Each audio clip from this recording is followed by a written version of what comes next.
Polri sebagai pelaksana dan penegak hukum dari seluruh undang-undang yang memuat tindak pidana, serta menjadikan Polri sebagai gerbang awal dari sistem peradilan pidana dan perdata. Personil Polri juga diharapkan mampu menguasai materi-materi hukum acara, mampu membuat dan memberikan analisis hukum atas permasalahan yang dihadapi institusi Polri.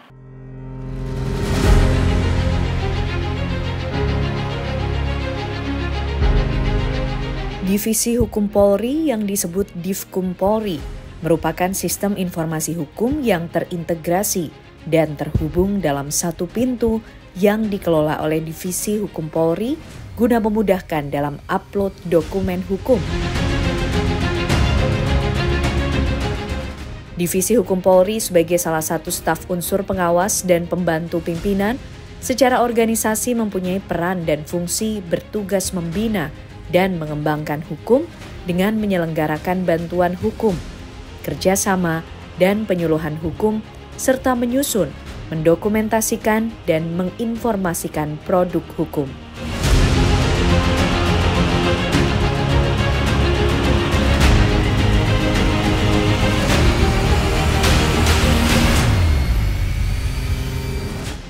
Untuk itulah Divisi Hukum Polri hadir sebagai institusi penegak hukum yang terdepan, dituntut masyarakat untuk memberikan kepastian hukum dan memenuhi rasa keadilan dalam penyelesaian konflik atau perkara.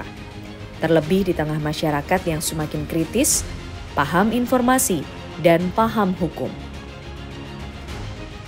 Salah satu produk hukum teraktual dan vital bagi Polri, yakni Undang-Undang Nomor 1 Tahun 2023 tentang KUHP, yang bersama dengan KUHP merupakan guidance atau manual book dalam proses penegakan hukum yang dilakukan penyidik Polri.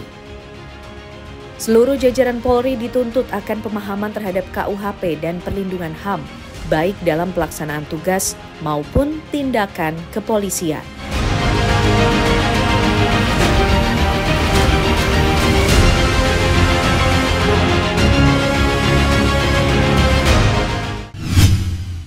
Pemirsa, Anda menyaksikan Bintang Bicara bersama saya Ken Ana, dan kali ini kami memiliki kesempatan untuk berbincang dengan Brigjen Pol Dr. Jayadi SIK MH, Kepala Biro Kerjasama dan Penyuluhan Hukum Divisi Hukum Polri, untuk membahas mengenai tema penyelesaian sengketa hukum dengan pendekatan restoratif justice. Pak Jayadi, apa kabar Pak? Sehat? Alhamdulillah sehat. Mbak Ken gimana kabarnya? Sehat luar biasa sehat, juga. Ya? Oke, Pak Jayadi, sebelumnya kalau kita membahas mengenai penegakan hukum sendiri, ini nampaknya begitu dekat dengan masyarakat, Pak. Betul. Tapi yang kita juga ingin tahu di awal, apa sebenarnya yang menjadi tugas dan juga tanggung jawab dari Divisi Hukum Polri? Iya, kalau kita berbicara tentang tugas Polri, sebelum nanti kami jelaskan terkait dengan tugas Divisi Hukum Polri, sebenarnya acuannya banyak instrumen hukum yang menjadi dasar pelaksanaan tugas Polri. Tetapi salah satunya adalah yaitu Undang-Undang Nomor 2 Tahun 2002 tentang kepolisian. Itu tugas secara umum yang dilakukan oleh jajaran kepolisian. Nah, terkait dengan tugas divisi hukum, kalau kita mengacu kepada pasal 15, itu jelas dijelaskan di situ bahwa melakukan pembinaan terhadap masyarakat, bagaimana partisipasi, kepedulian, kemudian ketaatan terhadap hukum, itu bisa dipahami oleh seluruh masyarakat. Kemudian yang berikutnya adalah terkait dengan kerjasama. Jadi fungsi hukum juga memiliki kerjasama dengan kepolisian-kepolisian di dunia internasional. Nah, yang berikutnya adalah terkait dengan kerjasama dengan lembaga pemerintah, lembaga swasta, atau badan, baik yang ada di dalam negeri maupun yang di luar negeri. Nah, yang tidak kalah penting, Mbak Ken, adalah terkait dengan anggota kita. Nah, anggota kita juga ada yang berhadapan dengan hukum. Baik mereka yang berhadapan dengan disiplin, pelanggaran disiplin, kemudian kode etik, maupun pelanggaran pidana. Maka fungsi hukum adalah memberikan pendampingan, memberikan pendapat dan saran hukum tatkala anggota kita, baik Polri maupun PNS, termasuk keluarga besarnya, itu mendapatkan jaminan mendapatkan pendampingan dari divisi hukum. Sehingga apa yang dihadapi oleh anggota kita yang berhadapan dengan pelanggaran disiplin, kode etik maupun pidana, fungsi hukum bisa melakukan pendampingan. Oke. Seperti itu. Nah, artinya tugas, tanggung jawab, dan fungsi dari Divisi Hukum Polri itu kan bisa dilakukan ketika ada objek hukum ya Pak ya. Kita bicara mengenai adanya sengketa hukum misalnya di Indonesia. Betul. Nah, bagaimana peran Divisi Hukum Polri kemudian dalam menangani sengketa hukum yang ada di Indonesia tentu yang begitu banyak ini Pak Jayadi? Iya, betul. Nah, sengketa-sengketa hukum yang dihadapi oleh Polri ataupun dengan lembaga-lembaga yang lain itu biasanya terkait masalah-masalah hukum pidana. Kemudian terkait masalah-masalah berkaitan dengan hukum perdata. Kemudian juga PT-UN. Nah, terkait dengan anggota sendiri, maka sengketa-sengketa yang dihadapi oleh anggota itu juga harus diberikan pendampingan. Mulai dari pemeriksaan di tingkat awal, sampai di tingkat penuntutan, sampai dengan tingkat persidangan. Nah, disitulah peran dari divisi hukum untuk membantu personil maupun anggota-anggota kita yang ada di jajaran yang berhadapan dengan sengketa hukum. Oke, ternyata cakupannya begitu luas. Betul, ya Pak ya, kalau kita lihat objek hukumnya tadi mulai dari pidana, perdata, PT-UN, dan juga bahkan yang menyangkut anggota-anggota kepolisian sendiri. Nah, artinya challenge dan tantangannya kan juga ada ya Pak. Apa saja kira-kira yang menjadi tantangan khususnya bagi Divisi Hukum Polri dalam menjalankan fungsinya tadi Pak? Tantangan juga cukup banyak yang dihadapi oleh Divisi Hukum. Keterbatasan personil kita itu juga menjadi salah satu faktor. Tetapi bukan berarti kita berhenti dengan keterbatasan anggota kita untuk memberikan pendampingan. Terus secara simultan kita akan berikan kepada seluruh jajaran dengan harapan semua yang dihadapi oleh anggota berkaitan dengan masalah hukum itu bisa diselesaikan dengan baik oleh Divisi Hukum. Karena Divisi Hukum ini tidak hanya di tingkat pusat, Mbak. Di tingkat Polda juga ada, di tingkat Polres juga ada. Sampai di tingkat terkecil berarti ya Pak ya? Jadi di tingkat tertinggi di Mabes Polri, kemudian di tingkat Polda, sampai di tingkat Polres itu juga tersedia fungsi hukum yang ada di jajaran kepolisian kita. Ya, seperti itu. Nah, lalu Pak, kalau tadi sesuai dengan tema awal yang tadi kita sudah sampaikan bersama juga untuk pemirsa, bagaimana kemudian penyelesaian sengketa hukum dengan pendekatan restoratif justice. Nah, ini yang menarik juga nih Pak ya, karena ini menjadi concern masyarakat juga, ingin tahu lebih dalam sebenarnya bagaimana sih penerapan restoratif justice itu sendiri dan juga syarat-syaratnya seperti apa, keterlibatan Divisi Hukum Polri sendiri dalam kemudian ambil peran dalam proses mediasi maupun juga penanganan di luar pengadilan itu seperti apa Pak Jayadi? Saya akan jelaskan kenapa restoratif justice ini kemudian bergulir di Indonesia dalam beberapa tahun terakhir ini. Ini merupakan paradigma baru di dalam penegakan hukum di Indonesia. Kalau mengacu sejarah dari restoratif justice sendiri itu berawal dari Albert Elglas. Beliau adalah ahli hukum di Eropa yang melakukan kritik terhadap hukum konvensional. Yang mana Albert Elglas ini menganggap bahwa hukum konvensional itu begitu lama, berorientasi kepada penghukuman, kemudian berbelit-belit. Pendekatannya adalah kepastian hukum. Nah, sementara saat ini bergeser, paradigmanya adalah bagaimana rasa keadilan itu bisa diperoleh oleh masyarakat tanpa mempertimbangkan hal-hal yang lain. Maka dengan lahirnya gagasan dari Albert Elglas ini kemudian masuklah ke Indonesia yang sering kita sebut dengan restoratif justice. Nah, pertanyaannya kemudian muncul, Pak, apakah semua peristiwa pidana kemudian bisa diselesaikan dengan pendekatan restoratif justice? Tidak semua peristiwa pidana kemudian dapat diselesaikan dengan artinya ada syarat-syaratnya ya Pak untuk diterapkannya restoratif justice. Nah, kemudian bertanya lagi, perkara apa Pak? Perkara-perkara yang berkaitan dengan keamanan negara itu tidak bisa diselesaikan dengan restoratif justice. Perkara-perkara dengan terorisme itu tidak bisa diselesaikan dengan restoratif justice. Kemudian kasus korupsi itu tidak bisa diselesaikan dengan restoratif justice. Nah, kriteria-kriterianya juga di beberapa negara itu diatur. Nah, khusus di Indonesia itu ada aturannya. Aturannya apa? Perkara-perkara yang sederhana, perkara-perkara yang tidak menimbulkan dampak kepada masyarakat luas, kemudian perkara-perkara yang menyangkut pribadi, tidak melibatkan kelompok atau massa, itu bisa diselesaikan secara restoratif justice. Apakah dengan dasar itu bisa selesai? Ada syarat yang lain. Syarat yang lain apa? Syarat yang lain adalah ada kewajiban, ada keinginan, ada itikat baik dari pelaku untuk memulihkan keadaan korban, untuk membantu korban memulihkan keadaannya seperti semula. Katakanlah ada pengrusakan suatu rumah, maka kewajiban si pelaku untuk mengganti. Ada misalnya kasus pencurian ringan, kemudian kerugiannya diganti. Nah, kasus-kasus sederhana itu sebenarnya bisa diselesaikan melalui restoratif justice. Daripada kemudian perkara-perkara kecil, ringan, sederhana, kemudian kita bawa ke dalam criminal justice system. Itu akan membuang biaya. Sekarang bisa kita bayangkan. Kita menetapkan seseorang sebagai tersangka perlu proses. Kemudian dilakukan penahanan. Kemudian dituntut. Kemudian diproses di pengadilan. Berapa uang negara yang harus dikeluarkan untuk menangani masalah-masalah yang sederhana ini?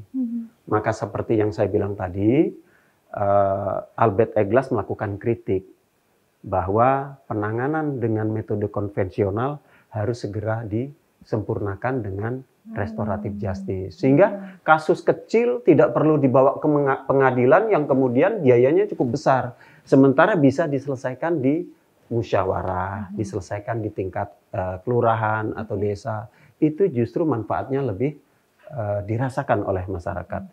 Secara hukum, kepastiannya tidak dapat karena tidak harus di pengadilan, tetapi rasa keadilan itu diperoleh oleh masyarakat, oleh para pihak yang bersengketa di masyarakat. Nah, garis besarnya seperti itu. Oke, artinya restoratif justice ini adalah instrumen ataupun pendekatan yang baru yang muncul melihat bagaimana dinamika di masyarakat juga ya Pak ya. Betul, Oke. Nah, kalau melihat juga penerapan dari restoratif justice, objek-objek sengketa hukum yang ada, tadi juga sudah sempat disinggung sedikit oleh Pak Jayadi. Divisi Hukum Polri juga ternyata menjalin kerjasama dengan instansi maupun lembaga lain ya Pak ya, dalam menyelesaikan sengketa-sengketa hukum. Nah, itu seperti apa sih Pak? Jadi di dalam hukum acara kita, KUHP kita itu ada yang disebut dengan criminal justice system.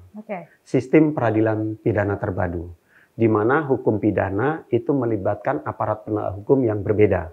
Mulai di tingkat penyidikan, kemudian penuntutan, sampai di peradilan, itu diatur di dalam hukum acara. Tetapi divisi hukum tidak berhenti di situ.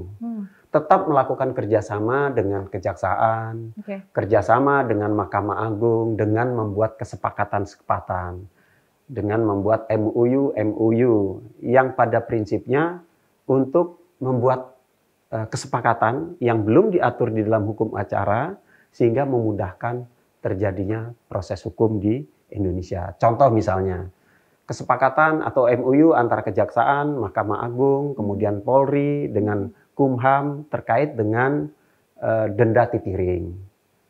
Berapa besarnya dan lain sebagainya itu ada kesepakatannya. Terkait dengan tilang itu ada kesepakatannya. Artinya apa? Kami dari aparat penegak hukum begitu baik hubungannya antara satu dengan yang lain dengan harapan proses penegakan hukum itu berjalan sesuai dengan harapan dari masyarakat. Lalu bagaimana kemudian Divisi Hukum Polri mungkin juga menimbang melihat sebuah sengketa hukum dan akhirnya mendorong agar bisa digunakan pendekatan atau instrumen restoratif justice ini untuk penanganan suatu sengketa hukum sih Pak? Seberapa penting Divisi Hukum melihatnya? Menurut hemat kami cukup penting. Kenapa kami menganggap ini cukup penting? Karena paradigma di masyarakat terus bergulir, paradigma hukum di masyarakat. Masyarakat menginginkan suatu keadilan yang cepat, sederhana, dan murah. dibandingkan dengan menggunakan metode-metode penegakan hukum yang konvensional, khusus untuk perkara-perkara yang sederhana. Tetapi kalau perkara-perkara yang berat, kemudian melibatkan dinamika masyarakat yang luas, maka sistem peradilan pidana menjadi satu-satunya cara yang terbaik. Nah, restoratif justice ini yang harus kita gelorakan kepada seluruh masyarakat di Indonesia, bahwa ada paradigma baru penegakan hukum terkait dengan restoratif justice.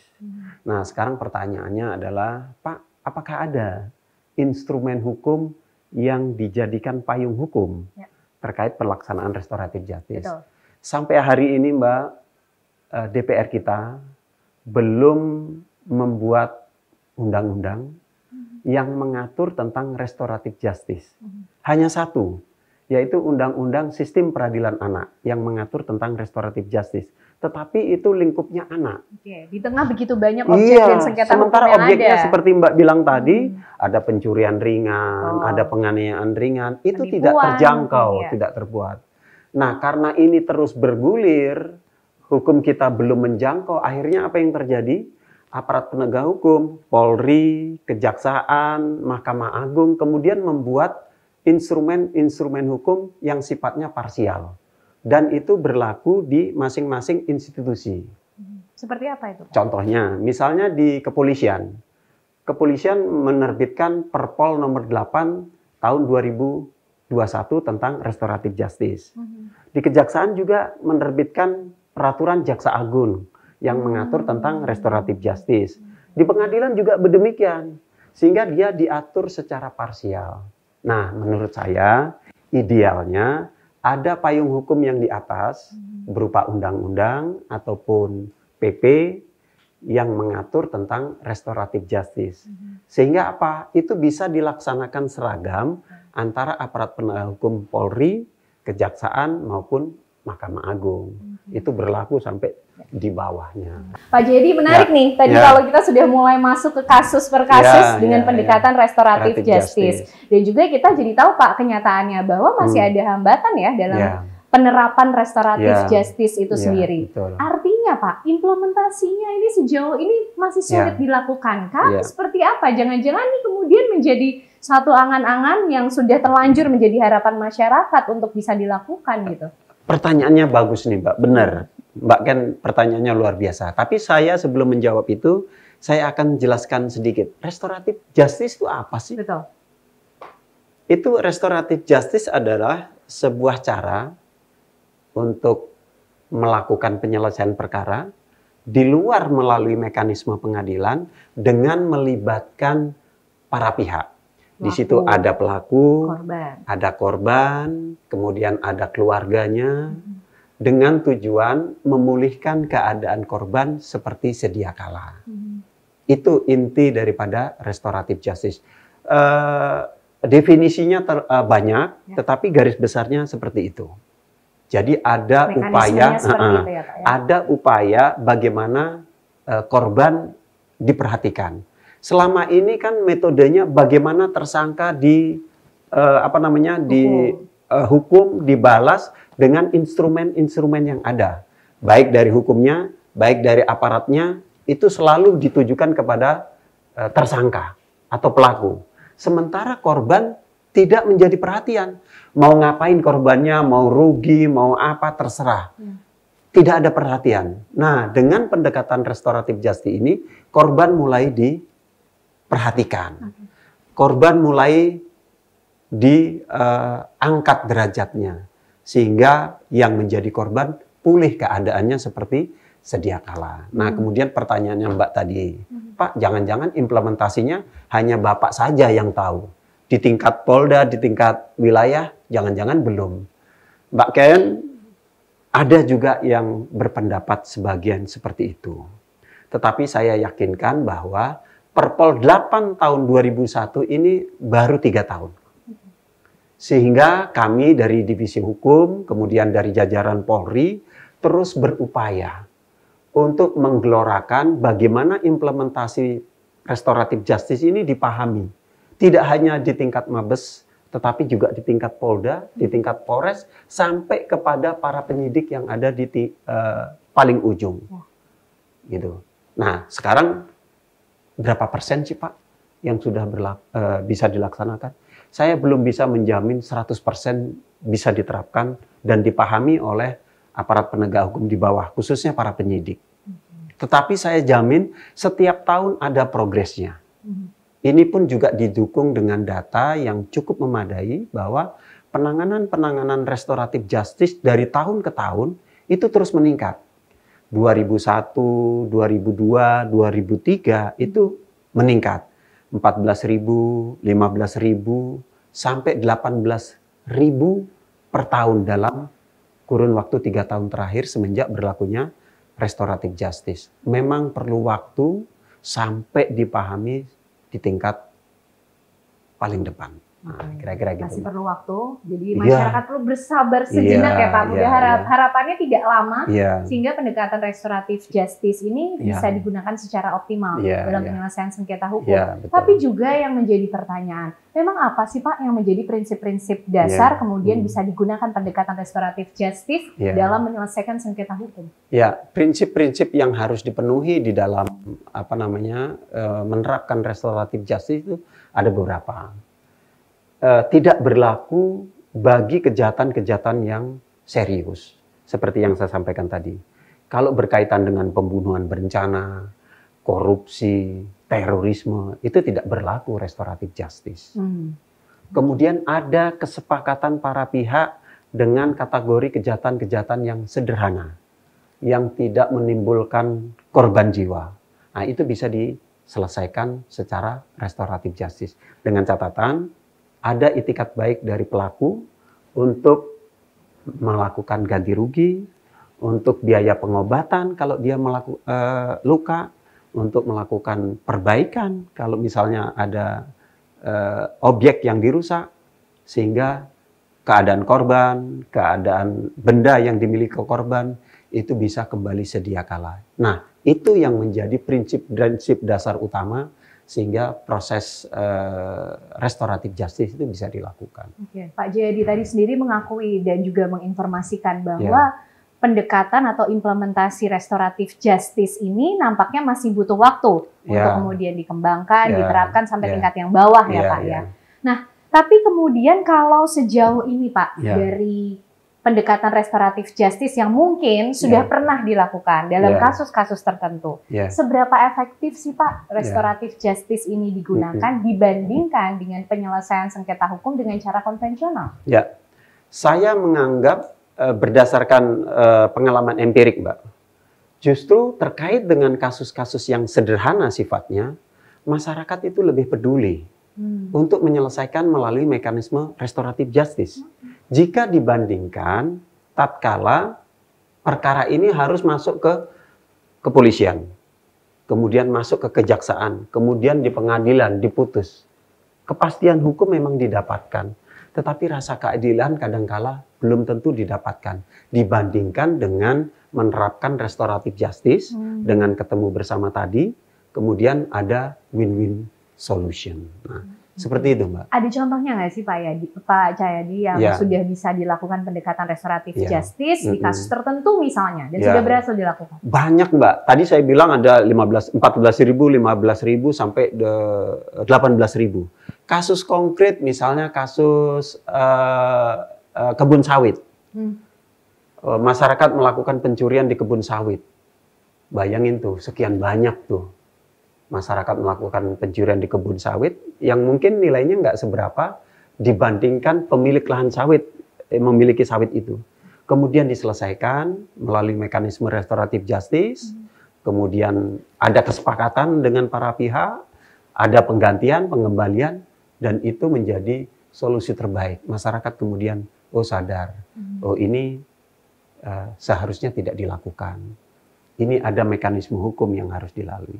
Banyak kasus-kasusnya, Mbak. Itu satu dari sekian banyak kasus yang sudah berhasil ditangani dengan pendekatan restoratif justice ya Pak. Nah, tapi yang menjadi penting kan Pak, ini pendekatan atau instrumen restoratif justice bisa kita bilang lumayan baru lah ya, Pak ya, betul, untuk kemudian diketahui oleh masyarakat. Ya. Bagaimana Divisi Hukum Polri khususnya melakukan edukasi ataupun sosialisasi kepada masyarakat sehingga memiliki pemahaman baru tentang pendekatan atau instrumen restoratif justice ini dalam penanganan sengketa hukum mereka. Ya, sepanjang tahun, Mbak, Divisi Hukum, kemudian Satker fungsi penyuluhan dari Bimas, kemudian dari Bareskrim juga terus melakukan sosialisasi. Bagaimana implementasi restoratif justice ini bisa sampai ke bawah. Tidak hanya dipahami di tingkat Polda, dari fungsi Bimas, dari fungsi Humas, kemudian dari fungsi penegak hukum juga. Itu setiap saat itu melakukan evaluasi, sosialisasi terkait bagaimana implementasi pelaksanaan dari restoratif justice yang dilakukan oleh jajaran di kepolisian. Seperti itu, Mbak. Hasilnya seperti apa, Pak? Respon masyarakat melihat adanya pendekatan atau instrumen baru ini dalam penyelesaian sengketa hukum yang begitu banyak dan sangat kompleks di masyarakat, Pak? Sebagian masyarakat merespon baik penegakan hukum dengan pendekatan restoratif justice. Tetapi sebagian masyarakat juga menganggap merasa bahwa tidak tepat karena masih beranggapan bahwa dalam kasus-kasus tertentu, suku-suku tertentu itu menginginkan nyawa dibalas nyawa, kemudian harta dibalas harta. Nah, seperti itu. Ada yang kemudian berbenturan dengan hukum atau kearifan lokal yang ada. Seperti itu ya. Misalnya carok di Madura. Pak, kalau seperti ini harus dibalas tuntas. Nah, itu pendekatan-pendekatan hukum yang konvensional. Tetapi dengan adanya restoratif justice ini, maka peradaban hukum kita semakin modern. Pada prinsipnya, penegakan hukum konvensional itu mengutamakan pembalasan. Tetapi dengan pembaharuan hukum ke depan, itu pembalasan akan ditinggalkan. Tetapi melakukan pendekatan yang sifatnya rehabilitatif, korektif, kemudian pendekatan-pendekatan yang lebih manusiawi. Seperti itu, Mbak. Kalau dari data yang dimiliki oleh Divisi Hukum Polri sendiri, Pak, sejauh ini dengan instrumen restoratif justice, paling banyak kasus seperti apa sih, Pak, yang kemudian bisa selesai dengan menggunakan instrumen restoratif justice ini? Biasanya kasus-kasus yang banyak data yang kami miliki itu kasus-kasus tindak pidana umum. Tindak pidana umum itu terkait dengan penganiayaan ringan, pencurian ringan, kemudian laka lantas ringan, penghinaan yang sifatnya ringan dan itu yang mendominasi terkait dengan perkara-perkara tindak pidana umum. Tetapi ada juga terkait kasus narkotika. Nah, sekarang pertanyaannya, narkotikanya kalau bandar gimana, Pak? Bisa di restoran? Apalagi jumlahnya besar-besar. Jadi untuk kasus-kasus bandar, pengedar, pemodal, dan seterusnya itu yang gede-gede, itu tidak ada alasan untuk menerapkan restoratif justice. Tetapi bagi penyalahguna, yang betul-betul dia korban penyalahguna, itu dapat dilakukan dengan pendekatan restoratif justice. Implementasinya seperti apa, Pak? Implementasinya adalah ketika seseorang ditangkap, kemudian dia tidak terlibat jaringan, bukan bandar, bukan pengedar, gitu kan, bukan residivis, maka kewajiban penyidik itu untuk melakukan asesmen. Setelah dilakukan asesmen, kemudian dinyatakan oleh tim asesmen dia adalah sebagai penyalahguna, maka penyidik langsung menempatkan ke panti rehabilitasi.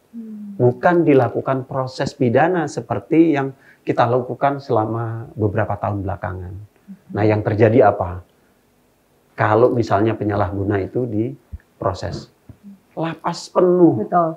Lapas penuh dengan penyalahguna. Padahal di Undang-Undang Narkotika itu jelas. Penyalahguna itu harus ditempatkan di lembaga rehabilitasi, bukan di penjara. Nah, itu yang harus kita terus gelorakan, bahwa penyalahguna itu tempatnya adalah di lembaga rehabilitasi. Pak Jayadi, menarik sekali membahas mengenai restoratif justice. Pertanyaannya ternyata begitu banyak nih, Pak. Termasuk juga mungkin yang menjadi pertanyaan paling penting di pikiran masyarakat nih. Yeah. Bagi mereka, masyarakat yang kemudian berhadapan dengan kasus hukum tertentu dan ingin memilih menggunakan pendekatan restoratif justice. Langkah-langkah atau prosedur seperti apa kemudian yang akan ditempuh, Pak? Saya ambil contoh sederhana, Mbak ya. Satu kasus lah. Kasus sederhana itu kasus pencurian buah mangga. Di mana korbannya adalah si A. Mangganya itu satu keranjang, katakanlah harganya 3 juta atau 4 juta rupiah. Dicuri oleh si B. Kebetulan si B ini adalah satu lingkungan di perkampungan itu. Nah, kemudian si A melaporkan kepada polsek setempat. Diproses oleh pihak kepolisian di polsek, kemudian si B selaku tersangka yang ngambil mangga tadi tertangkap. Gitu ya.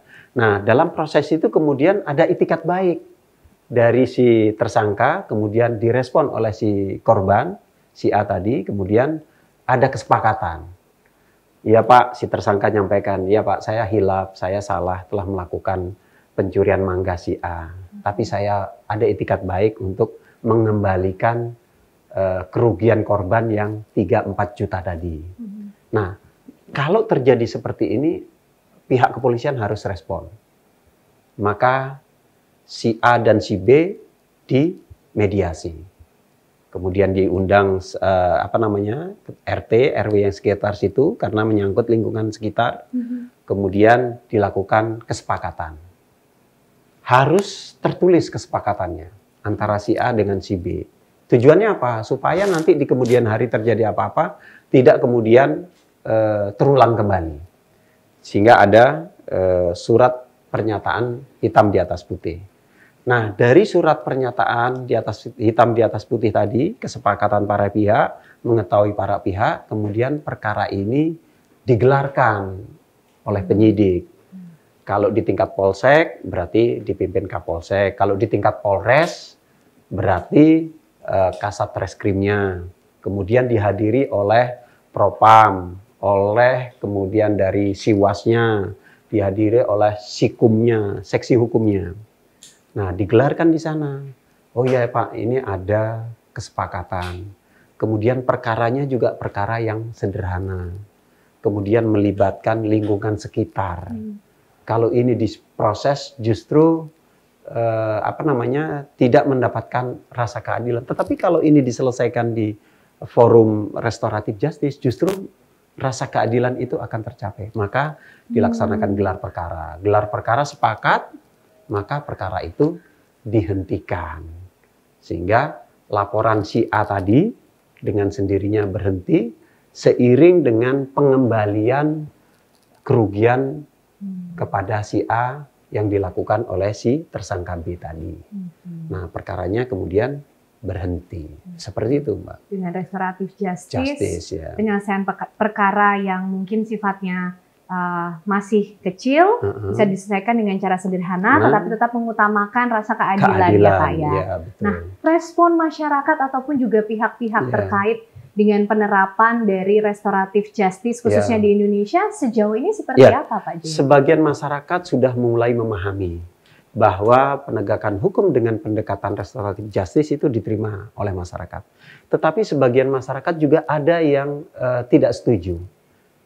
Contoh misalnya, Pak, saya nggak setuju Pak. Saya pengen dia harus dihukum, dia harus dipenjarakan. Ada juga pendapat sebagian masyarakat seperti itu. Saya tidak menginginkan dia bebas berkeliaran. Padahal kasusnya sederhana. Ada juga berpandangan seperti itu. Nah, tugas kita ini semuanya memberikan pemahaman kepada masyarakat bahwa tidak semua perkara-perkara yang sederhana kemudian bermuara di putusan pengadilan yang kemudian tujuannya adalah pembalasan. Tetapi ada restoratif justice sebagai sarana untuk mencari keadilan yang lebih hakiki, yang bisa diterima oleh semua para pihak. Itu berarti menjadi satu tantangan tersendiri ya Pak? Atau mungkin ada tantangan lain Pak yang dilihat dari Divisi Hukum Polri, misalnya dengan juga anggota Polri lainnya ketika menerapkan restoratif justice di Indonesia ini? Ya, tantangan berikutnya adalah memang tidak semuanya kemudian memahami apa yang menjadi roh restoratif justice itu dari tingkat pusat sampai ke tingkat daerah. saya juga menyadari bahwa implementasinya belum bisa kami jamin 100%. Mungkin ada beberapa persen yang mungkin tidak sesuai dengan harapan kita semuanya. Tetapi tugas kami terus menggelorakan bagaimana penyelesaian dengan pendekatan restoratif justice ini bisa dipahami sampai ke titik yang terdepan. Pak Jayadi, dalam penerapan restoratif justice, perkaranya mungkin sederhana, tapi kan tetap harus mengutamakan keadilan dan anggota Polri tetap memiliki peran yang penting dalam penyelesaian sengketa hukum yang dihadapi oleh masyarakat. Nah, bagaimana kemudian memberikan pelatihan maupun juga pengembangan profesional bagi anggota Polri, sehingga para anggota Polri ini memiliki kesiapan, kecakapan dalam membantu masyarakat menerapkan restoratif justice di sengketa hukum yang dihadapi. Ya, betul Mbak. Jadi pelatihan yang kita lakukan itu tidak hanya di level tingkat pusat. Di Polda pun kita lakukan pelatihan. Bahkan di beberapa Polda itu dilakukan simulasi. Bagaimana sebenarnya implementasi restoratif yang dilakukan sesuai dengan Perpol 8 tahun 2001. Itu disimulasikan. Tujuannya apa? Supaya anggota yang di lapangan ini paham betul. Kemudian pertanyaannya adalah, apakah hanya sampai di tingkat Polda? Di tingkat Polres pun diberikan simulasi, pelatihan, pemahaman, kemudian dievaluasi lagi, kemudian diberikan latihan lagi. Supaya apa? Supaya pemahamannya ini utuh, mulai di tingkat pusat, tingkat Polda, sampai ke tingkat yang paling terdepan. Nah, harapannya tidak ada yang menyimpang, tidak ada yang belok kiri, sesuai dengan roh yang kita inginkan. Seperti itu, Mbak. Dalam perjalanan penerapan restoratif justice, penyelesaian sengketa hukum, masalah-masalah di tengah masyarakat, sejauh ini Pak, kalau juga perlu dilakukan monitoring maupun juga evaluasi tadi seperti yang disampaikan Pak Jayadi, apa kemudian yang perlu dilakukan lagi untuk meningkatkan efektivitas penerapan restoratif justice di Indonesia? Nah, apabila pelaksanaan restoratif justice yang dilakukan oleh seluruh jajaran sesuai dengan harapan kita, itu tujuan utamanya. Tetapi kadangkala ada saja anggota-anggota yang mungkin memanfaatkan situasi.